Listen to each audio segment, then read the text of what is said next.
Monday morning, 8:03 a.m. Derek strutted past my desk like he was auditioning for a cologne ad called Entitlement. Same cheap blazer, same smirk, same cologne, probably eau de ego. He dropped his empty coffee cup right onto the edge of my table like I was the damn intern, didn't even look at me. "You'll get that, yeah?" He muttered, already halfway to his standing desk, which he never actually stood at. That's when I knew something in me had snapped. Not exploded, snapped, quiet and final, like the inside of a dry twig right before it catches fire. Now, to be clear, I built this department. 10 years of 5 a.m. start times, spreadsheets thicker than a congressional bill, vendor relationships so tight I could have negotiated world peace if someone slapped a barcode on it. Derek. He was the guy who took credit for my cost-cutting plan by rebranding it as Project Slimline and pitching it with a slide deck full of stock photos of gazelles. A literal gazelle leaping over a canyon. "Agility," he said, pointing like he just solved cold fusion. I stayed quiet like I always did, because the founders trusted me, because the systems ran smooth, because I didn't need a mug with my name on it, I had results. But even I couldn't ignore how Derek had started changing after his executive vision retreat in Scottsdale. Came back with a man bun and started calling meetings syncs. Replaced our monthly performance reviews with something called energy check-ins. Started dropping phrases like "let's get some fresh blood in here" with a wink that could rot drywall. One afternoon, he asked if I felt aligned with the momentum shift, and I swear to God I almost bit my tongue in half just to keep from laughing, or screaming, or both. By the way, if you're even half enjoying this chaos parade of corporate gaslighting and silent revenge, go ahead and tap that subscribe button and hit like. I don't ask for much, but every click tells the algorithm that stories like this are worth telling. And yeah, it keeps the team fed, emotionally, and with tacos. Anyway, back to my charming descent into career purgatory. The worst part wasn't Derek's cheap tactics, or the fact that he pitched my logistics framework at the investor summit without so much as a thank you. No, it was watching him do it badly. He didn't understand what I'd built. He just threw buzzwords at a room full of money and hoped they stuck. Somehow, they did.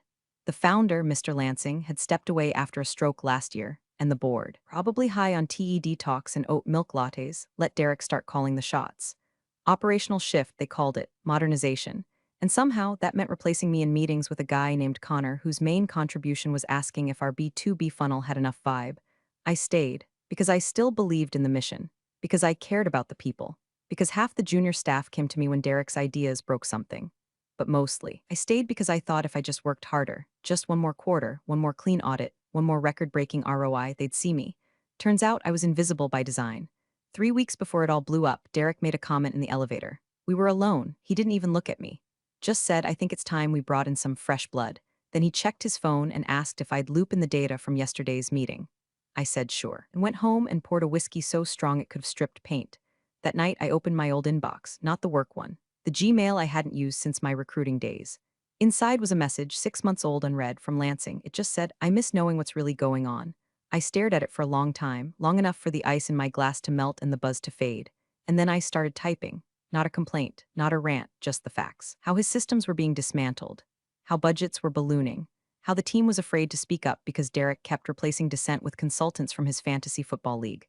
I didn't know if Lansing would reply. I didn't even know if he still could. But I sent it anyway, not out of hope, out of habit, because that's what I do. I build systems, and when they break, I rebuild better, quietly, until the right person finally listens. The invite hit my inbox at 4:07 p.m. on a Friday, like a fart slipped under a locked door.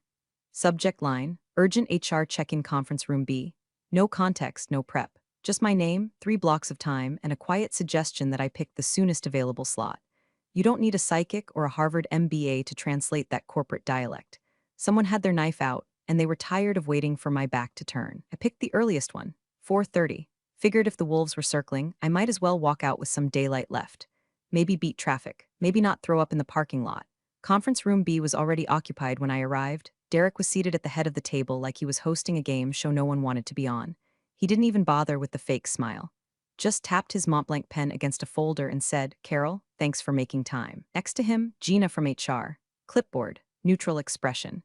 Eyes glazed like a woman who spent years deleting souls from payroll. He got right into it, the way cowards do when they've rehearsed their lines all day. The company's at an inflection point, he started. We're pivoting toward a more scalable, agile, youth-forward operational model. And well, your leadership style, while valuable in legacy contexts, doesn't quite fit the forward-facing direction we're headed. That's when I knew he'd practiced those words in the mirror, probably while fixing his hair and whispering affirmations about alpha energy and Q4 dominance. Legacy contexts, like I was a museum exhibit. Not the reason this company didn't collapse under its own bloated startup nonsense 3 years ago. I didn't interrupt. I just watched his mouth move, cataloging every pathetic flourish. Every unfortunately, every not a reflection of your value, every this was not easy. Like hell it wasn't. He looked relieved, like someone just unzipped his guilt and let it fall to the floor. I glanced at Gina. She didn't blink, just slid a packet toward me. Severance details, legalese, NDA, the whole mortuary kit. Then Derek said it, the final insult. We'd appreciate it if you didn't return to your desk. It's already been informed. Someone will collect your personal items and deliver them to your home. Translation: we want you gone before your coworkers realize what just happened. Any questions? He asked, finally meeting my gaze for half a second before darting away like a rat who smelled bleach. I stood up slowly, not because I needed the drama, because my knees had gone numb. I looked at Derek, really looked at him. The freshly whitened teeth, the new Rolex probably leased, lines around his mouth deeper than they were last quarter, and I saw it. He wasn't confident, he was scared. He never expected I'd last as long as I did. Never expected I'd keep the wheels turning while he played visionary.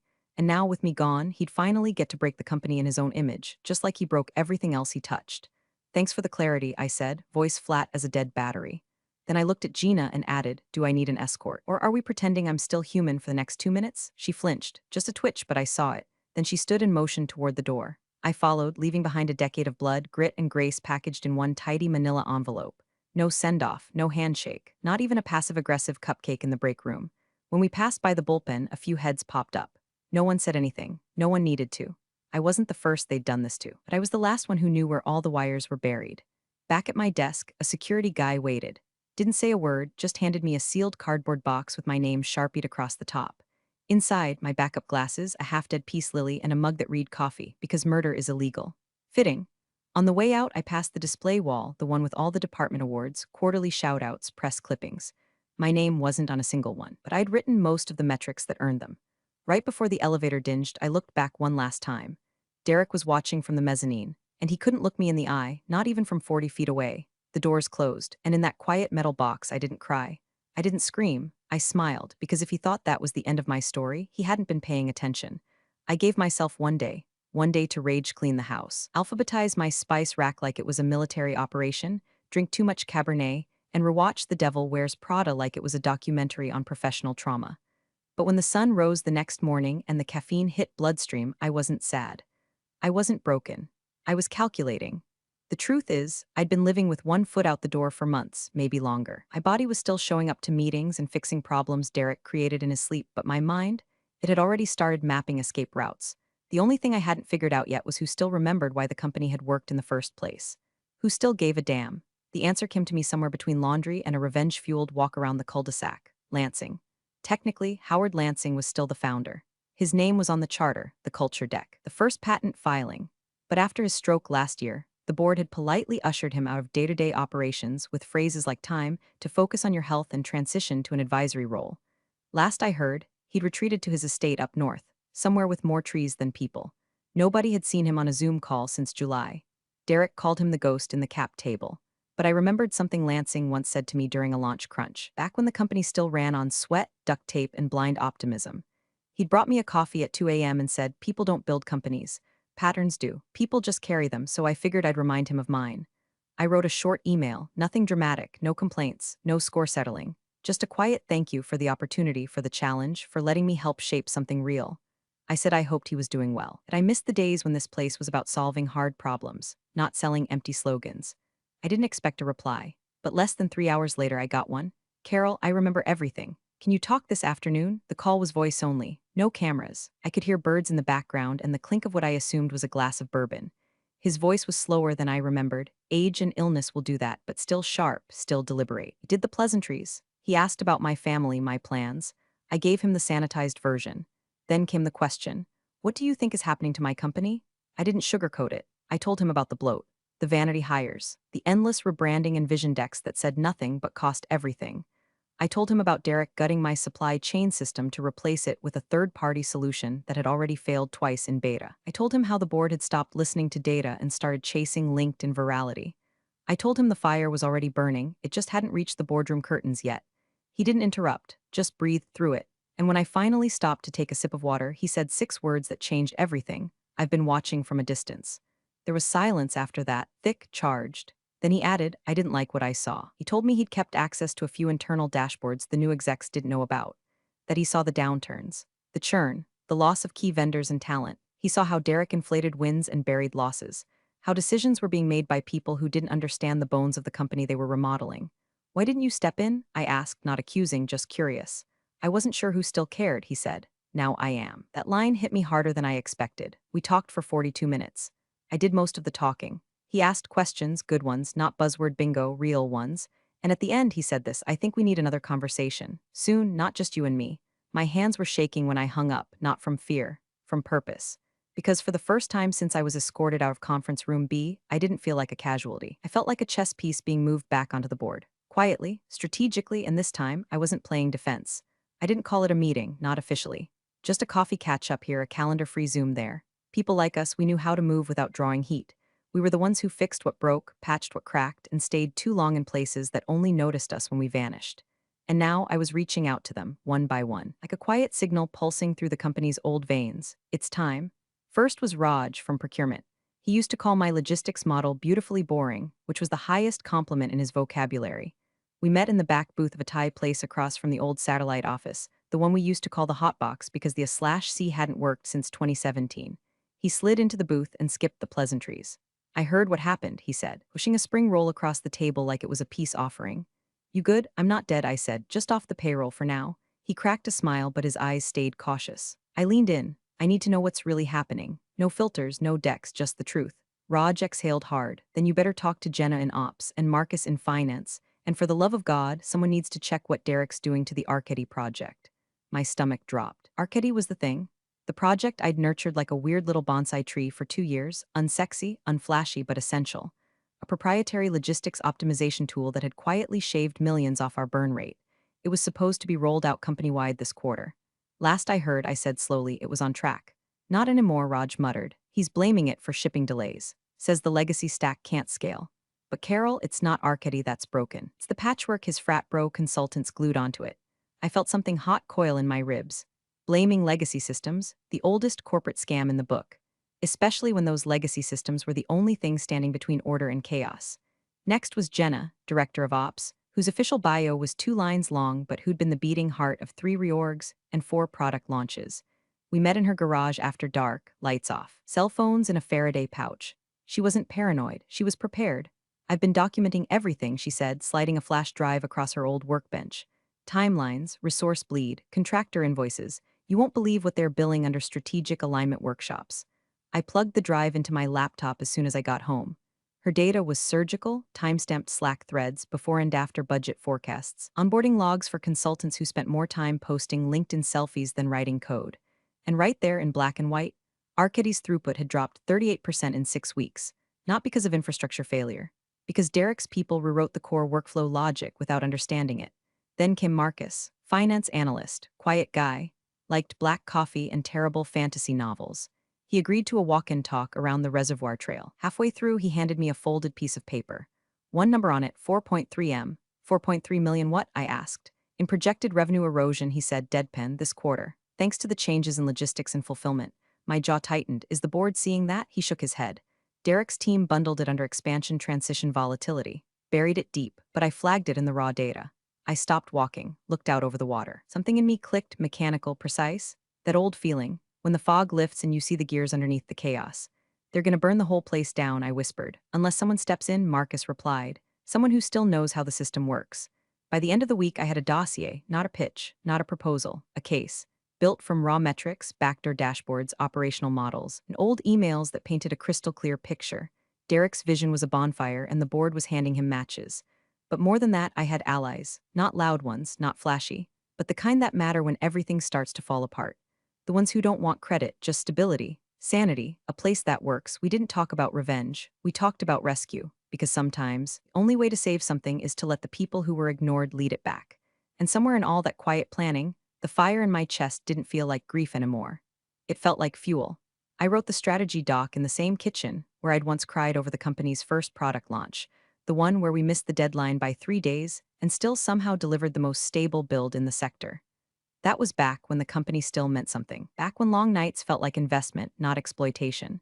I'd stood in that exact same spot years ago, surrounded by takeout boxes and bug reports, believing we were building something worth bleeding for. Now it was spreadsheets and silence. But not just any spreadsheets, proof. The kind of proof that doesn't care how smooth your sales pitch is. Forecasts, regression deltas, failure cascades, if you knew how to read between the rows, was all there. The way Derek's consultant army had cannibalized operational cohesion for momentum, how they'd bypassed QA on fulfillment redesigns to chase a demo deadline, and how Arcady, my Arcady, had been Frankensteined into a bloated parody of itself. And I didn't just show what was wrong. I showed how to fix it. I built a 5-phase stabilization plan. No fireworks, no jargon, just timelines, measurable impact, and cross-functional dependencies mapped like a surgeon prepping for heart surgery. I projected cost savings, revenue rebound timelines, vendor confidence recovery. I even drafted leadership transition protocols. Then I ended it with a single, bold line, centered and in bold, "There's still a way out, but not with him." I stared at it for a long time. My finger hovered over delete, but I left it, and I hit send. Lansing responded in under 2 hours. "Meet me Tuesday, off-site, no board, just us. Bring a hard copy, no signature, no further instructions. Just coordinates an old winery upstate that I remembered him mentioning once in passing, back when we used to talk about more than just vendor KPIs. I didn't sleep much that night, because this wasn't just a shot in the dark anymore. It was a line in the sand. If he didn't go for it, if he thought I was just a bitter ex-employee with a vendetta, I'd be done not just at this company, everywhere. Word travels fast when you challenge power with paper cuts and spreadsheets. But if he did believe me, then I just offered him the first real lever he'd seen in over a year. I printed the strategy on heavy stock paper because cheap paper crumples too easily when hands start shaking, and drove 2 hours north to the address he'd sent. The winery looked closed from the road. No signs, no cars, just rolling fields and the faint outline of a barn turned conference hall. He was already there, alone, no assistants, no lawyers. He wore a sweater and jeans, looked 20 pounds lighter, and older in that way men look when they've been watching something they love fall apart from behind a glass wall. He didn't say hello, just gestured toward the bench beside him and nodded toward my folder. "Let's see it." I handed it over and waited as he flipped through each section. No interruptions, no questions. Just the slow sound of pages turning and the occasional twitch of his mouth when he saw something particularly damning, usually accompanied by a muttered curse. At one point, he stopped on the budget table for Q2 projections and tapped the column labeled systemic bleed through third-party transition vendors. "Marcus found this?" he asked, eyes still scanning. I nodded. "He's been tracking it for months." They buried it under a rollout pivot. Lansing closed the folder, looked out over the hills, then said something I didn't expect. "You could have come to me a year ago." I met his eyes. "I didn't think you were listening anymore." His gaze softened just for a second. "I wasn't, not until now." Then he stood, stretched his back, and said, "All right.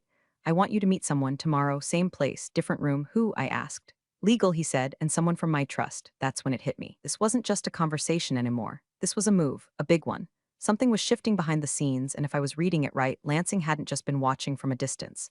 He'd been waiting, and now he was getting back in the game, and he wanted me on the field. The email hit at 9:01 a.m. sharp, like it had been waiting for Monday to flex. Subject line, exciting news, a new chapter in leadership. That was their way of saying, "Don't choke when you see who we picked." The sender was the comms team, but the voice? Oh, it reeked of Derek. Polished, shallow, confident like a toddler in a Batman cape. "We're thrilled to welcome back Derek Vaughn as Chief Executive Officer, effective immediately. Derek's dynamic leadership and strategic vision have been instrumental to our growth in the past, and we look forward to this exciting new chapter under his guidance." No mention of the failed product rollout last quarter. Mention of the mass contractor resignations. No mention of Arcady bleeding out on the floor. Just strategic vision and dynamic leadership vomited in 16-point calibri. I stared at it on my phone from the window seat of a quiet train car, heading back from my second meeting with Lansing. The trees blurred past like applause I hadn't earned yet. I didn't feel surprised. I didn't even feel angry, not really. What I felt was older than rage, more surgical, like someone had taken the last year of my life, distilled it into a bitter shot, and slid it across the bar with a smirk. Then came the second email, not from comms, from Derek himself. Subject line, touch base Monday. Just 3 lines, "Carol, let's reconnect. Be in my office Monday 10 a.m. Big things ahead." No apology, no explanation, not even a hint of awareness about the hell he'd put me through. Just an assumption you'll come crawling back. Because that's what people like Derek believe, that power is permanent, that loyalty can be faked, that silence equals surrender. I didn't reply. I didn't even open it a second time. Because while Derek was polishing his throne, I'd been meeting with lawyers who understood exactly how much power Lansing still held through his trust, and how the shares he'd quietly repurchased, bit by bit, year by year, gave him leverage the board didn't even realize they'd sold. I'd seen the paperwork, the kind that doesn't make it into Slack threads, voting clauses, Emergency override conditions buried in a rider from 2015. Lansing hadn't just been watching. He'd been arming up, and me, I was his proposal. His plan, the answer to a question no one else even realized was about to be asked. But Derek, he still thought I was a mid-level casualty. Good soldier who'd gotten realigned and needed a pat on the head to come back into the fold. He thought I'd sit in that office, listen to his pitch, and thank him for the opportunity. Maybe even cry a little. And honestly, a small part of me wanted to show up. Just to see his face when he realized I wasn't the one who needed the meeting. But I didn't, because I had better things to do. Like reviewing the draft transition plan Lansing's legal team had prepared. Like quietly syncing with the two board members who hadn't voted for Derek's return and were now experiencing a sudden outbreak of buyer's remorse.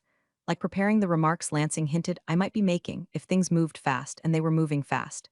By Thursday, I got a text from Lansing's lawyer. Board session locked for next week. NDA until then. Carol, be ready. That was it. No flowery speeches. No we're so grateful nonsense. Just be ready. So when Monday rolled around and 10 a.m. hit, Derek was sitting in his office alone. Probably with that smug half-smile, adjusting his tie, waiting for a knock that never came. And somewhere the thought must have crept in, quiet and cold as a drip in a basement sink. What if she knows something I don't? Because I did. And soon, everyone would. We met in a private room above an old bookstore Lansing owned through a shell company, because of course he did. The kind of place with leather chairs that creaked under real weight, and shelves full of dusty hardcovers no one dared move, like the room was some cathedral to forgotten knowledge. Lansing was already seated, reading a yellowing copy of The Innovator's Dilemma like it was prophecy. His lawyer stood nearby, gray suit, no smile, fingers twitching near a fountain pen like it was a trigger. They didn't offer me coffee, just a thick manila folder and a single line from Lansing. This is what I want. The board just has to say yes. I opened it. The top page was a formal offer, Chief Executive Officer, full authority over operational restructuring, tied compensation to performance benchmarks I'd helped define 2 years ago. It wasn't generous. It was accurate, like someone had finally measured me with the right scale. Underneath that, a transition roadmap, already signed by Lansing. Legal work showing ownership thresholds through his trust. The last page was a summary of the board's voting rights, with certain legacy clauses highlighted in red. I recognized them immediately. Clauses no one had mentioned in years. Clauses written back when the company was still 10 people in a loft above a bakery, and I was the one keeping the whole thing from tipping into chaos. Lansing leaned back. I never sold my soul, Carol, just leased it. Quietly bought most of it back before anyone noticed. And now, if the board approves this, I'm activating what's left. His lawyer finally spoke. You'll need to be quiet until the vote. No signals, no leaks, of course, I said. I didn't post on LinkedIn. Didn't change my job title to advisor or strategic consultant. Didn't share any vague quotes about new beginnings or full circle moments. I kept my head down, because I knew this wasn't the kind of victory that's celebrated early. This was a knife that had to slide between the ribs clean. Meanwhile, Derek was doing his one-man press tour like a rooster that mistook the sunrise for applause. He did a live webinar on leading through disruption, where he actually used the phrase, "We're not just pivoting, we're pirouetting." He posted a selfie from the office rooftop, with the caption, "The future looks bright," and a hashtag that made me physically recoil, #VisionVaughn. The company's comms team pushed out internal memos full of confetti and meaningless stats. Engagement is up 12%. One read. Never mind that half the engineers were either job hunting or straight-up ghosting sprint planning meetings. Derek held a town hall where he used 3 sports metaphors, 2 startup cliches, and 1 thinly veiled jab at legacy era inefficiencies. I watched every minute, smiled at none of it, because I knew what was coming. The shares Lansing had required over the years were held in a trust controlled by his family office. Legally distant enough to avoid scrutiny, but close enough to vote. When combined with 2 board members he'd quietly been nurturing, one of whom I had looped into early Arcady design sessions years ago, we were within striking distance. Vote was scheduled for Tuesday. Until then, silence, stillness. Derek kept throwing sparks into the wind, thinking he was building a fire. He didn't know the smoke was already rising, just not his, and I was holding the match. The invite hit inboxes late Sunday night, the kind of after-hours corporate ping designed to feel urgent, important, like it carried the weight of destiny. Town hall event Monday 10 a.m. New chapter ahead. No details, no agenda. Just the company name in bold, followed by the names of 2 people, Derek Vaughn and Howard Lansing. Internally, the company buzzed. Slack lit up with nervous emojis and wild guesses. Some thought Derek was announcing a new acquisition. Others guessed a product relaunch. A few whispered IPO prep, which was laughable considering the platform was still coughing up user reports with corrupted timestamps. I didn't say a word. At 9:20, Derek arrived through the employee entrance, flanked by his 2 favorite yes-men, one holding a tablet, the other carrying a branded water bottle like it was an Olympic torch. Derek wore his power uniform, Tailored navy blazer, open collar, no tie, Rolex glinting like it knew secrets. He made a grand gesture of waving to the AV team, asking for mic check even though they hadn't set one up yet. Big day, he said, loud enough for the interns to hear. Time to inspire the troops. Backstage he preened, smoothed his hair, practiced lines in the reflection of a dark monitor. Let's align our momentum. This is more than growth, it's evolution. He paused once to scroll through his phone, checking messages. Nothing from me. He frowned for a second, then shrugged. Irrelevant. He stepped toward the curtain, nodded to the event coordinator, and prepared to bask. That's when he saw the extra chairs, 3 of them, set neatly on the far side of the stage, more than the 2 names announced. He leaned toward the AV tech and asked, "Who else is presenting?" The kid looked up. "Ooh, it's on the slide deck, sir." Derek blinked. "There's a slide deck?" The AV kid nodded and clicked forward. The screen behind the stage lit up. A title card appeared, Strategic Transition and Operational Stabilization Initiative. Beneath it, 3 names: Howard Lansing, Carol Whitaker, in partnership with the Lansing Family Trust. Derek stared at the screen for a full 5 seconds before turning to his assistant. "Was this updated this morning?" I thought this was yours," the assistant stammered, eyes darting to the clipboard. "You sent a new version last night." "I sent a placeholder. This isn't mine." The intern scurried off. Derek stood frozen. Then the room lights dimmed. The crowd began to shuffle in, employees, stakeholders, department heads, even a few unfamiliar suits from the board. A camera crew appeared in the corner. Someone handed Derek a mic. "You're up first." He nodded automatically, but his rhythm was off now. His smile didn't quite reach his eyes. The script in his head, gone, replaced with the quiet echo of those 3 names. The empty inbox, the chairs he wasn't prepared for. As he walked out onto the stage, the applause came, light, polite, professional. Not the thunder he expected. From the wings. I stood behind the curtain with Lansing, calm and composed. I held a slim folder in one hand and a thumb drive in the other. Lansing nodded at me without looking away from the crowd. "He doesn't know yet, does he?" "No," I said, "but he's starting to smell the smoke." The first slide appeared on the main screen behind Derek. It wasn't his logo. It wasn't his tagline. It was the schematic for Arcadie's original framework, mine, clean, unaltered, annotated with a single line of text at the bottom. "Stability isn't legacy, it's design." Derek swallowed once, then tried to start his speech. And that's when the room really began to shift, because Derek didn't know it yet, but the curtain was already halfway down. He just hadn't heard the ropes pulling.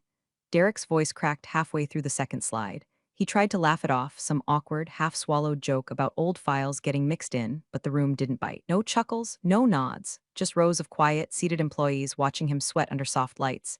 Even the board members weren't faking interest anymore. I could see 2 of them from the wings, arms folded, lips pressed thin. One leaned toward the other and muttered something. I didn't need to hear it to know the gist. Derek kept tapping the clicker, but nothing happened. The screen remained frozen on Arcadie's system map, annotated in my handwriting. He turned toward the AV booth and waved, too sharp, too desperate. "Can we move forward?" This isn't the deck eye, the house lights cut slightly. A soft spotlight lit the opposite side of the stage. A second set of footsteps echoed across the floor. Howard Lansing entered from stage left, cane tapping, face unreadable, dressed not in a business suit, but a wool blazer and jeans. The kind of man who'd built something once and still remembered what it cost. Applause started slow. Someone in the back, then another. Then a wave, not raucous, not forced, just solid, real, and beside him, walking in step, was me. I wore no badge, no lanyard, no title, just a binder, thick, black, and clearly labeled, Transition Operations, Phase 1 to 3, tucked under my left arm like it belonged there, because it did. Derek turned. The moment he saw us, his body locked like a folding chair mid-collapse. He opened his mouth, closed it, looked to the board, then back to the AV booth. Nothing saved him. Lansing took the mic from the stand without ceremony, didn't need an introduction, didn't wait for silence. Just started talking in that calm, gravel-rich voice that somehow reached every corner of the room. "I want to thank you all for coming today. I know the last year has been confusing, flashy, loud. You've been told a lot of stories about where this company is going." He paused, glanced at Derek, then back to the crowd. "But I've been watching. Not from far, not from silence, just quietly. And I've realized something very simple. The future doesn't belong to the people who make the most noise." He turned to me, held out his hand. "The future belongs to the ones who do the work." I stepped forward, placed the binder down on the table behind us, took his hand in mine. "And starting today," Lansing continued, "your CEO, person who will lead this company forward, not with slogans but with systems, is Carol Whitaker." The room stood, not all at once, not choreographed. Just this slow, swelling rise, like the air got heavier and their bodies needed to respect gravity again, like something solid had finally landed. Derek didn't clap. He didn't move. He reached into his pocket, fumbling for his phone like it was a life raft, but his hand shook. The phone slipped, hit the stage floor with a loud, pathetic crack. He bent to pick it up and knocked over his own water in the process. Nobody helped.